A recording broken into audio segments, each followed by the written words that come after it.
press the bell icon on the YouTube app and never miss another update. Dear students, today I am going to talk to you about a poem called Farmer's Wife, written by Volga. Volga is the pen name of a Telugu poetess, P. Lalit Kumari. P. Lalit Kumari has written poems, stories, and even novels. And this poem, The Farmer's Wife, has all the necessary qualities, necessary literary values in this poem. This poem has been translated into English by Vasant Kannabiran. In this poem, the poetess presents before us the lamentation of a woman whose husband has committed suicide because of the burden of debts. See, the woman in this poem reveals what wrong her husband has done by committing the suicide. He has forced this woman to face the problems of life because of that suicide. But here in the end of the poem, we find the bold nature of that woman, resolve of the woman to fight the problems of life. Then a question comes to us. See, we read in the newspapers that farmers committing suicide here and there very often. Then what must be the reason for committing suicide? Yes, there is a sentence. Indian farmers are gambling with monsoon. Almost it has become a sentence that is used by most of the people in India. Indian farmers are gambling with monsoon. It has almost become a proverbial sentence. See, because rains do not come normally in all the years. Sometimes the first rains come. These farmers borrow money from the money lenders. They purchase the necessary quality seeds, necessary pesticides, necessary fertilizers. They sow them and even use the fertilizers. But rains will not come afterwards. The entire thing they have sown, they have used as fertilizers, etc., that goes waste. Then what will be the fate of these people? Thousands and thousands of rupees they have borrowed from the money lenders. And the whole thing is just thrown to the fields.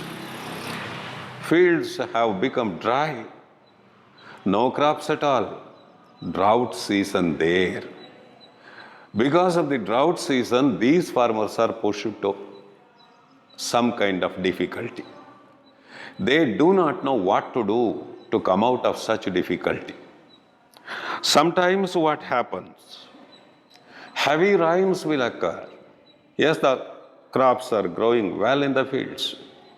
Due to heavy rains and floods, the entire thing will be washed away. Then also these farmers do not get anything from the fields. Yes, whether it is a drought, whether it is a floods, the hard hit people are these farmers. These farmers already have borrowed a lot of money from those creditors. They have to repay the money to those people, but where is the money for these people? See, without knowing what to do, many a time these farmers commit suicide. And it is one such case here the poetess explains. And what she actually says here, let me read the poem And let me explain the poem to you, dear students. You are virtuous and you are gone. Poor sinner that I am, remain before your creditors. Unable to bend your head or stretch out your hand or sell your crops, you crossed over.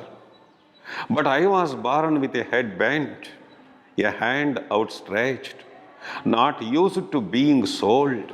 Knowing all this, did you leave me? Just this part of the poem, first of all, I would like to explain, dear students. Listen to me. See, just imagine yourselves. There is the dead body of that husband. That fellow has committed suicide. And here at this point, we don't know the reason for his suicide. And there is this woman, the wife of that husband, sitting in front of that dead body. She wails before the dead body. It is her lamentation before the dead body. Then how does she lament here? You are virtuous, you are gone. Virtuous means a fortunate, a lucky person. Yes, you have left this world of difficulties.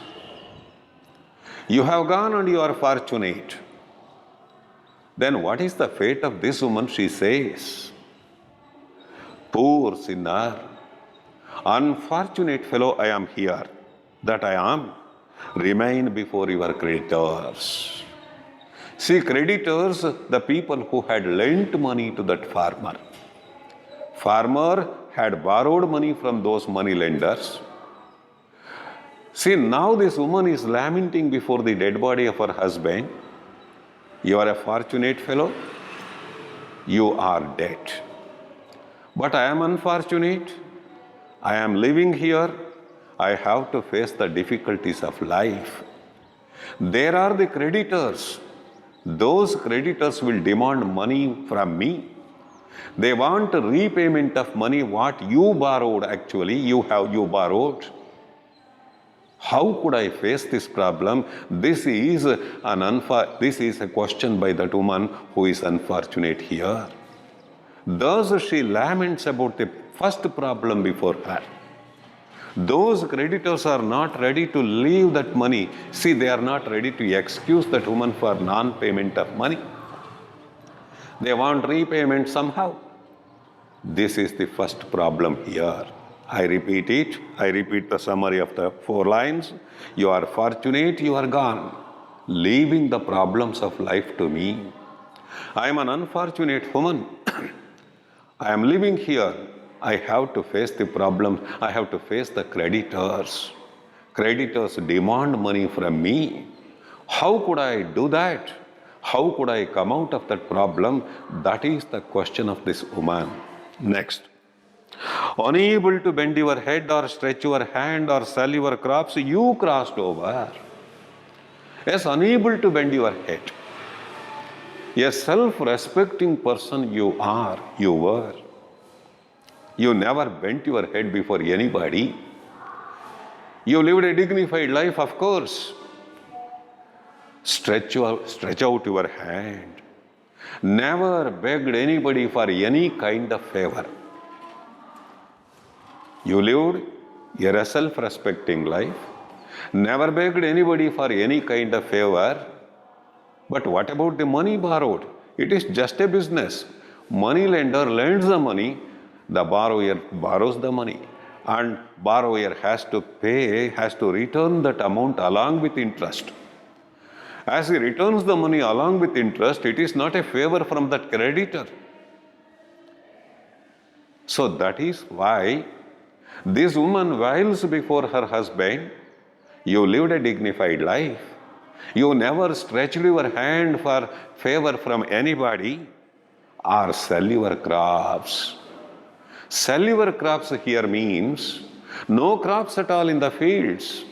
Everything had dried there because of the drought situation. No crops to sell. You crossed over. In that unfortunate situation, instead of taking courage to fight the situation, you crossed over. You moved from life to death. You moved from life to death. you have committed suicide. Thus, she explains the merits of her husband, the unfortunate situation which forced him to commit suicide. I repeat it. Yes, never bent your head, lived a self-respecting life.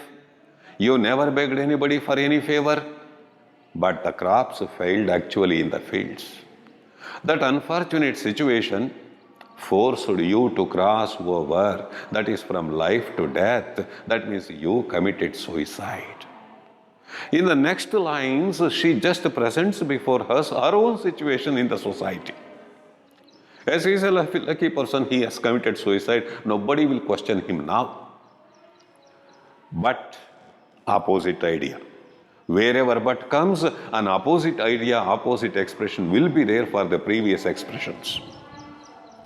I was born with a headband. Yes, by birth she was a woman bending her head. That means when she was in her father's house, she was a girl bending her head and begging others for something. Whatever she wanted there, she had to beg her father, beg her mother, etc. Had no liberty to do whatever she wanted. So born with bent head, born with subordination, born with a submissive nature, born with submissive nature, born with subordination, this woman is there.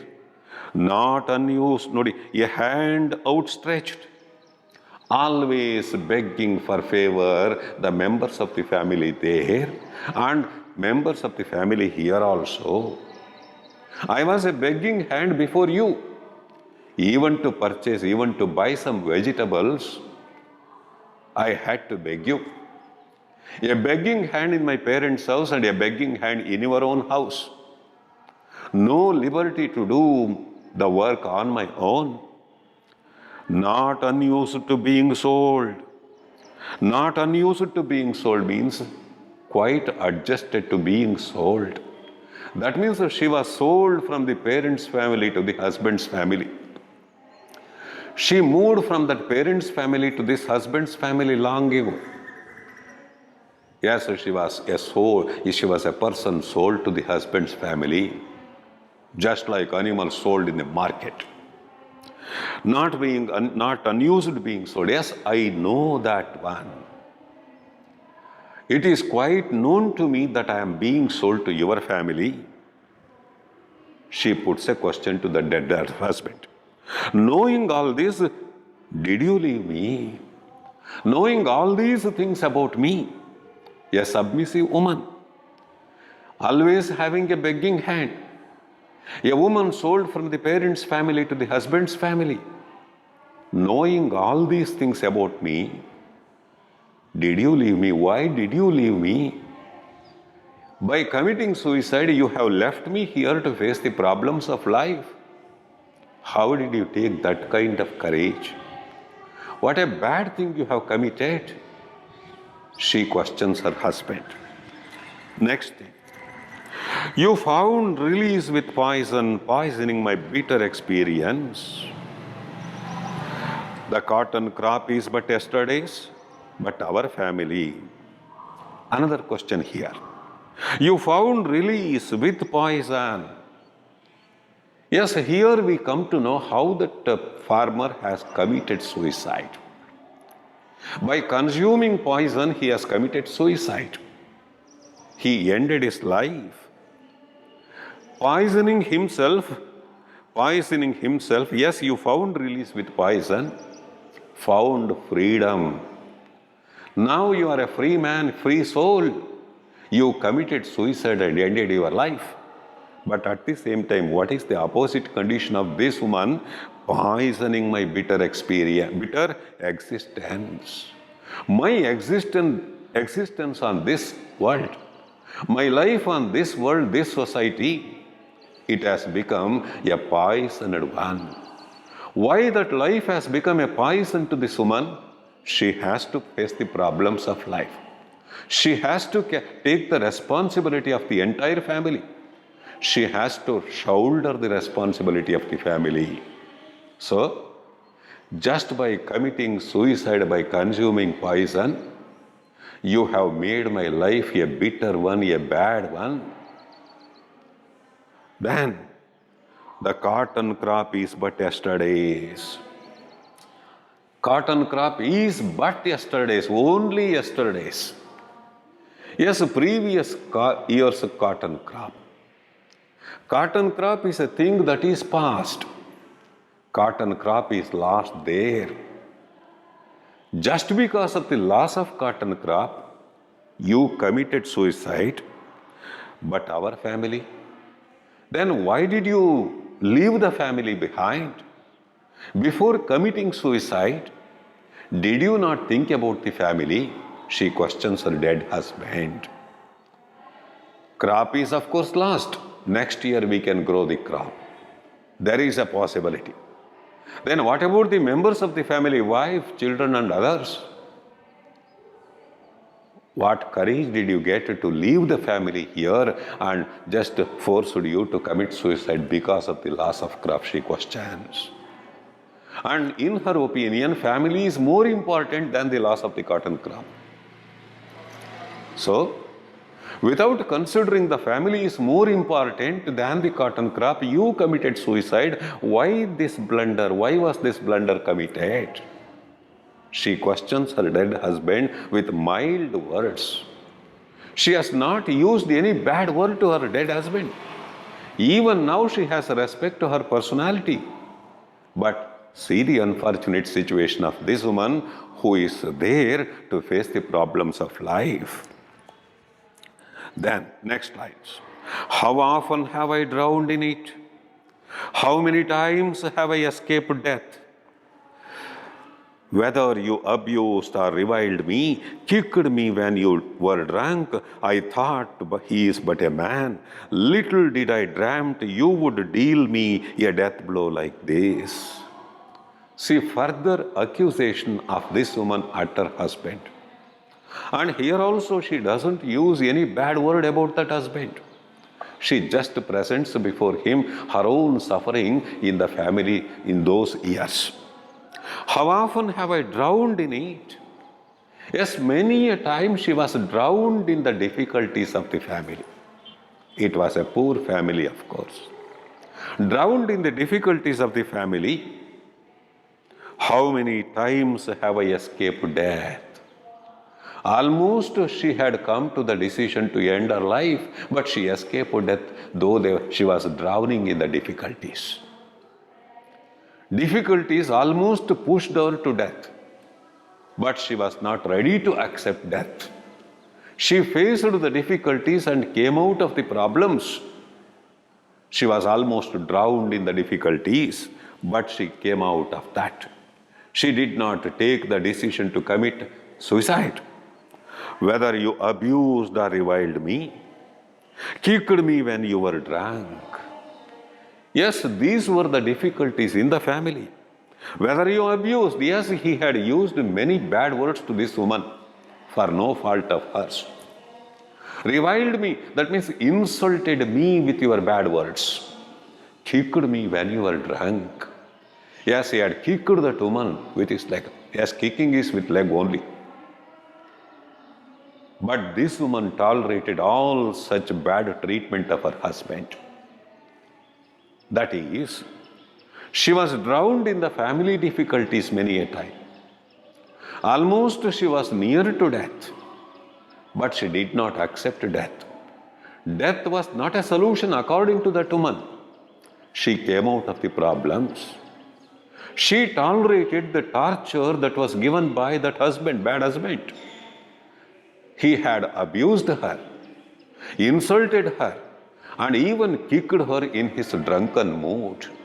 Of course, we cannot say that all farmers are drunkards, but some people have developed this kind of drinking. See, they have become addicts to drinks. Such people may treat the members of the family very badly, particularly the wife. She just points her finger at the bad treatment of that husband while he was alive. See, these are the only rough words she has used. Mildly she accuses him. Yes, I tolerated that. When you abused, when you insulted, when you kicked me. Then I thought, why did she bear all such things? He is but a man. He is only the man of the family, the main pillar of the family. When the man is there in the family, no others will come and trouble the family. So he is but a man, the head of the family, the man who supports the family, the man who works for the family. Thinking in that line, the woman had tolerated all the insults heaped on her, the abusive words that he had used, and though he had kicked her. Little did I dream you would deal me a death blow like this. Little did I dream. Little carries a negative meaning. I never expected you would give me such a death blow. What is the death blow here? By accepting death, that fellow, he had pushed this woman to face the difficulties of life. Facing difficulties is not a thing for that innocent village woman. And she thinks that the problems before her are nothing but a death blow to her. So by committing suicide, he had pushed the wife to such an extent that she has to face all the problems of the life. Thus, in these lines, she explains the problems that were given by her husband to her. But she tolerated all the behavior of that husband. It is just because he was the man of the family. She never expected that fellow would commit suicide, pushing her to face the problems of life. Thus she accuses him. Then, true, yes, it's a fact. It's a fact the crop was gone. Yes, crop was lost. Debt remained. Our dignity hit the dust. Our hearts turned to water. See the lines. Crop was gone. First thing, yes, loss of crops due to drought season. The growing crops had dried in the field itself. No returns from the fields. Whatever the money that farmer had spent for fertilizers, seeds, pesticides, etc., it is totally wasted. Total loss to that farmer. The crop was lost in the fields.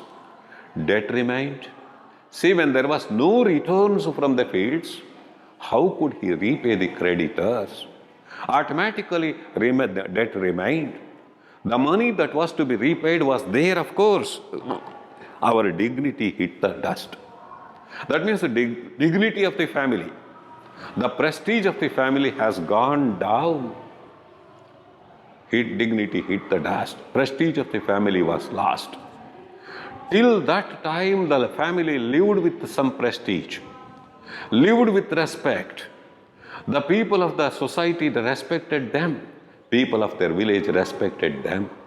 But now, no returns from the field, no money to repay the creditors, and the family prestige hit the dust. Those creditors began to demand repayment of money. Our hearts turned to water. That means they just began to shed tears for the unhappy thing happened to them. They were immersed in grief, drowned in grief. They had no ray of light to come out of this problem. And because of that, the farmer might have committed suicide, but it was a bad decision. Suicide is not an answer to this problem. That's why she questions him. But how did you imagine my back would bear the burden of children? How did you imagine my back would bear the burden of 4 children? Yes, all these things she accepts, yes. Loss of crop, no repayment, and dignity hit the dust. The whole family was in grief. But how did you imagine? How did you get the imagination in your mind? My back would bear the burden of 4 children. Yes, they had 4 children. They had 4 children. How could this innocent woman bring up those 4 children? How could she educate those 4 children? How could she make those 4 children to stand on their own legs? Now it has become the responsibility of this innocent, weak woman. She questions the dead husband. How you imagined, how you pictured in your mind that I could bear the burden of 4 children, I could bring up the 4 children, I could make them to stand on their own legs. She questions her dead husband. You saw your crop destroyed? What of the harvest of my own? Yes, you saw only the crop that was lost in the fields. But what of the harvest of my own? What is the harvest of whom here? The 4 children she has given birth to. The 4 children she has given birth to, they are his children. What of the harvest? What is the fate of these children? Yes, just for the loss of the crops, you committed suicide. Why did you not think about the 4 children we have? It is a wrong thing you have done. Before committing suicide, you should have thought of the 4 children at least for a few minutes. Definitely your decision to commit suicide would have been changed. Children are very important here. How can I bring up those children? She questions him. Can I leave them to the wind like worm-eaten pods, cotton pods? One more question. Yes, harvest of my womb you did not think. Cotton pods, it is the loss of cotton crop there, of course. Cotton pods means the shells of cotton. Worm-eaten cotton pods. Those worm-eaten cotton pods means no cotton inside the shells. That cotton is eaten up by some worms. The crop is lost because of the worm attack. Can I leave them? So those empty shells of cotton, empty cotton pods, shells of cotton, when there is no cotton at all, the farmers will throw them away, throw them to the streets. Just like throwing away the cotton pods, worm-eaten cotton pods, shall I throw my children to the street? How can I do that? How can I be a heartless woman throwing the children to the streets? Is it possible for that woman to send the children out of the house to live on their own? It is not possible. Thus she remembers here the dead husband. What crime he has committed by accepting suicide. See the 4 children I have given birth to. The harvest of my own. I cannot throw them to the streets just like throwing away the cotton pods, worm-eaten cotton pods. Then she mildly accuses him. It takes a moment to die. But open your mouth and ask, what of this? Why is this? It takes a moment to die. It's that momentary decision. In that weak moment, you consumed poison and ended your life. But before consuming poison, you should have thought of the children here, the 4 children we have given birth to. Suppose you had given a thought about the children, you would not have committed that suicide. Children are more important than the loss of cotton crop there. Now she questions him. Open your mouth and ask, what is this? Why is this? What is this? Why is this? What is the purpose of committing this suicide? Tell me. She asked the dead husband. See, dead husband cannot speak. But because of her deep sorrow, because of the deep feelings of sorrow in her heart, she questions the dead husband. What is the purpose of committing this suicide? Why is this? Why did you commit this suicide? Thus, It is nothing but heart-rending cries of that woman before the dead husband. She just speaks to him about the wrong thing he has done. Then what is the right thing that fellow should have done? Needs a firm heart. One must have a firm heart to live. One must have strong heart. Only strong feelings, a strong heart will make a person to fight the difficulties. Difficulties, of course, come. Ups and downs are quite common in everybody's life. Happy occasions and unhappy occasions come in our lives. But one must fight the difficulties when they come. To fight the difficulties, one needs a firm heart, a strong heart. One must be a strong-minded person. Then, what does he want to do? To teach my children to clench a fist, not merely for a handful of rice, but in battle. I must live. I must embrace life, not death. Embrace life and the struggle for life. See this. To teach my children to clench a fist, not merely for a handful of rice. See, I must teach my children something good. To teach my children to clench my fist. What is to clench my fist? To take a decision. To have a determination to live, not merely for a handful of rice. So not just for days of food, not just for days' food, she wants to teach her children, not for that, to clench fist, to take decision, to make a determination, not for just food, but in battle I must live. In the battle of life I must live. See, a person must take a decision to live. Life is very important. Life is precious. So here she wants to teach her children to live. It is not just for a day's food. She wants her children to take a decision.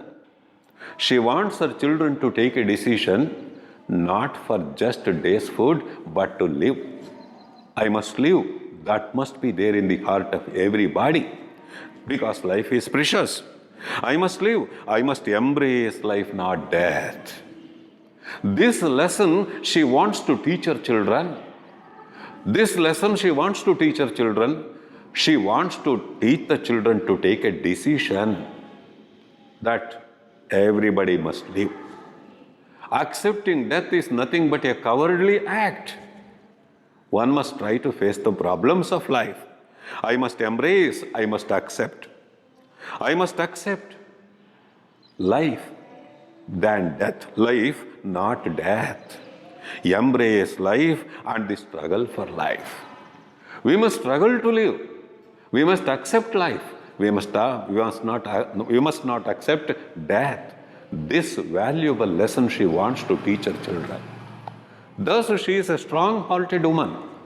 She is a bold woman, a brave woman. This brave woman passes her comments about the death of that husband who had committed suicide in that weak moment. But here she thinks about the responsibility of the family. That fellow husband, he had committed suicide just because of the loss of cotton crop. But this woman, a sensible woman, though uneducated, though illiterate, she has the responsibility of the family now. She thinks about the 4 children. She thinks how she should bring up those children to make them stand on their own legs, to make them live an independent life. For that one, she wants to teach her children to take a decision, to accept life, but not death. It is not for just today's food, it is to live a life. Thus she teaches them a valuable thing. One must embrace life, but not death. Life is precious. One must take the decision, she says. That is about the poem written by Lalit Kumari under the pen name Olga. See, dear students, I just summarize this poem for your own benefit. Yes, first of all, she says, her husband is a fortunate person who has passed away from this world. Whereas the wife is an unfortunate, the woman is an unfortunate, wailing woman is an unfortunate woman who is forced to face the creditors, the problem of life. Secondly, she brings a comparison between her husband's life and her own life. Her husband is, of course, lived a self-respecting life. He never begged favor from anybody. But unable to sell his crops, that means the year's crops had lost. He was not able to sell anything. He had no money to repay the creditors. Therefore, he crossed from life to death. But on the other side, what was the fate of the woman? She was born with a submissive nature, a subordinate person in her parents' family, with bent head, always a begging hand. She was sold from her father's family to this husband's family. And she questions why he left her, knowing her situation. That is how she questions her husband. Next, she points her finger at the death of that husband. You ended your life. That fellow, the husband, had ended his life by consuming poison. But loss of crop became more important to you than the family. So you considered loss of crop and accepted death by committing suicide. You did not think about the members of the family at that time. Then she finds a fault with her husband and accuses him mildly. Often she was drowned in difficulties of the family. She was almost pushed to death, but she did not accept death. Her husband many a time abused her with bad words, insulted her with many bad words, and even kicked her in the drunken mood. This bad treatment of the husband was tolerated by this wife. It is just because she considered he was the man of the family, the main pillar of the family, the main support of the family. But she makes a question, she questions him. She never expected such a death blow from that support of the family. See, by accepting death, he had given her such a death blow. Next, that year's crop was lost. Debt remained. Prestige of the family was lost. And that husband had committed suicide, of course. The whole family was immersed in sorrow. But she questions her husband, how she could bear the burden of the family, burden of the 4 children. How could she bear the burden of the 4 children? She questions her husband. She accuses him. He thought only about the debts. He thought only about the loss of crop, but not the harvest of her own. The 4 children of the family. See, how could she bring up those 4 children? It's a question before her. Yes, she accuses him with these words. She tells him she could not throw the children into the streets just like throwing the worm-eaten cotton pods. She questions him. What was the purpose of committing that suicide and why he committed that suicide? She tells him one needs a firm heart, a strong heart to live, strong heart to take decisions. Suppose that husband had thought about the entire family for a moment before committing suicide, he would not have done it. A strong heart is needed. And now here this woman wants to teach a valuable lesson to her children. What is that lesson? She wants her children to take a decision to accept life, not death. Accepting life, not death. See, accepting life is very, very precious. Life is very, very important. Therefore, she wants to teach her children to fight not for the day's food, but to fight for life, to fight the problems of life. So fighting the problems of life is more important. See, the entire poem tells us that in all sense, that husband was a coward who committed suicide in that weak moment. But wife is a brave woman. She thinks about the responsibility, thinks about the 4 children. She wants to live. She wants to bring up those 4 children to live an independent life in this society. That's all about the poem, students. Thank you.